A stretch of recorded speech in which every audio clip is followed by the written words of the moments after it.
जय हिंद फ्रेंड्स, स्वागत है आप सभी का अपने यूट्यूब चैनल ज्ञानालय में। फ्रेंड्स, आज हम लोग यहाँ पर देखेंगे कि एसएससी ईपीएफओ द्वारा जो 21 अगस्त को पेपर हुआ है, इसमें हम लोग देखेंगे किस तरह से उनका पैटर्न रहा क्वेश्चन पूछने का और किस टॉपिक से प्रश्न ज़्यादा पूछे गए हैं, किस टॉपिक का वेटेज है। ठीक है, तो इन सब टॉपिक को आज हम लोग यहाँ पर देखेंगे और चर्चा करेंगे। फिलहाल उससे पहले हम लोग यह जान लेते हैं कि एग्जामिनेशन में हमें किन किन बातों का ध्यान रखना है। तो सबसे पहले आप लोगों को यह ध्यान रखना है कि आपको एग्जामिनेशन सेंटर पर समय से पहुँचना है, ये आप सभी को पता है। दूसरा पॉइंट यह है, आपको 2 फोटो लेकर के जाना है, जिसमें आपकी वहाँ पर एक एडमिट कार्ड पर पेस्ट होगा और दूसरा वहाँ पर आपके अटेंडेंस कॉपी में। ये दोनों जो फ़ोटो होंगे आपके जमा हो जाएंगे, साथ ही साथ आपका वहाँ पर एडमिट कार्ड भी जमा हो जाएगा।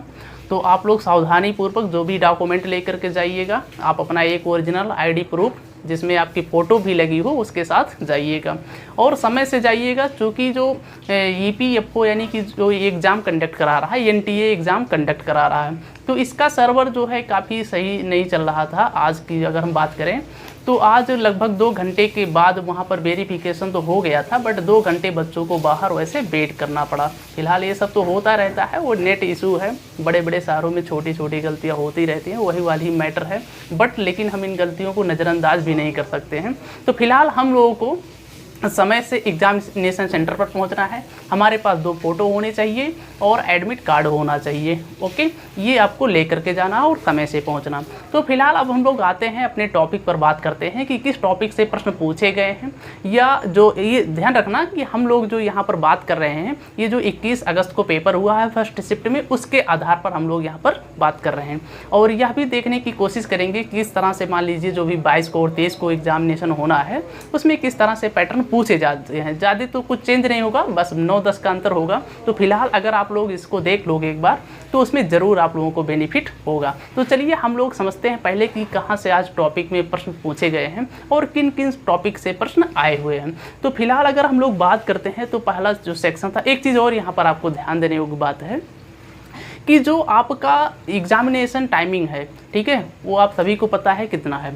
तो वहाँ पर आपका जो टाइमिंग मिला हुआ, जैसे आपका एसएससी का एग्ज़ाम होता है तो उसमें आपका रीजनिंग हो गया, मैथ हो गया और जो भी सेक्शन हो गया जीएस में, तो आप इसको क्वेश्चन करके रीजनिंग वाला छोड़ करके इंग्लिश पर जा सकते हो, या इंग्लिश को छोड़ करके आप जीएस पर जा सकते हो और उस पर आप रिटर्न भी आ सकते हो। तो इसमें आपको ध्यान रखना है कि आप अगर एक सेक्शन को लीव कर देते हो, छोड़ देते हो, तो आप रिटर्न उस पर नहीं आ सकते हो। तो ये आपको बहुत विशेष ध्यान देना है, यानी कि आप जो भी क्वेश्चन करते हुए जा रहे हो उस सेक्शन को आप एक बार कंप्लीट कर लेंगे तो उसको आप एक बार रिव्यू कर सकते हैं। बट ध्यान रखना, अगर आप मान लीजिए उस सेक्शन को छोड़ दे रहे हैं, जैसे एग्जांपल के थ्रू, जैसे मान लीजिए आप रीजनिंग सॉल्व कर रहे हो, ठीक है, आप लास्ट क्वेश्चन पे पहुंच गए और आपने यह सोचा कि हम नेक्स्ट जैसे इंग्लिश वाला सॉल्व कर लेते हैं, फिर हम रीजनिंग पर आते हैं, तो ऐसा नहीं होगा। तो आपको यह ध्यान रखना है, जो भी आपके सेक्शन में क्वेश्चन आएंगे पहले आप उनको पूरा अटेम्प्ट कर लीजिएगा। हाँ, उस सेक्शन को आप कई बार सॉल्व कर सकते हो, बट आप दूसरे टॉपिक पर जा करके उस टॉपिक पर रिटर्न नहीं आ सकते हो। तो इसे आपको ध्यान में रखना होगा,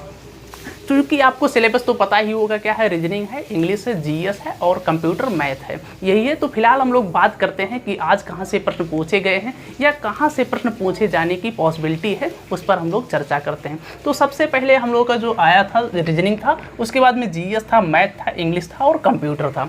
तो जो रीजनिंग में जो इसमें टॉपिक थे और तो सब एकदम ईजी थे, जो आप लोग आसानी से कर सकते हो, बट इसमें आप हमें लगता है कि आप लोगों को या उसमें से जो मैक्सिमम स्टूडेंट का यही कहना था कि इसमें से ये टॉपिक को आपको ज़रूर करके जाना चाहिए। हालांकि जो यहाँ पर नंबर सीरीज के क्वेश्चन आए थे वो बहुत आसान आए हुए थे, लेकिन आप लोगों को जो नंबर सीरीज है एक बार अच्छे से पढ़ के जाना चाहिए, ठीक है। हमें यह लगता है कि आप लोग इसको ज़रूर एक बार रिवाइज करके जाइए।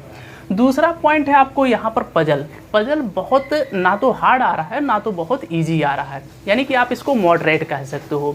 तो आप पजल को एक बार, जो भी आपने अभी तक पढ़ा है, नया कुछ नहीं पढ़ना है, जो अभी तक आप लोगों ने पढ़ा है उसको एक बार रिवाइज कर लीजिएगा। उसका जो भी कॉन्सेप्ट होता है, ठीक है, उसको आप एक बार अच्छे से रिवाइज कर लीजिएगा। तो पहला आपका हो गया नंबर सीरीज, दूसरा हो गया आपका पजल, तीसरे नंबर पर आता है आपका ब्लड रिलेशन।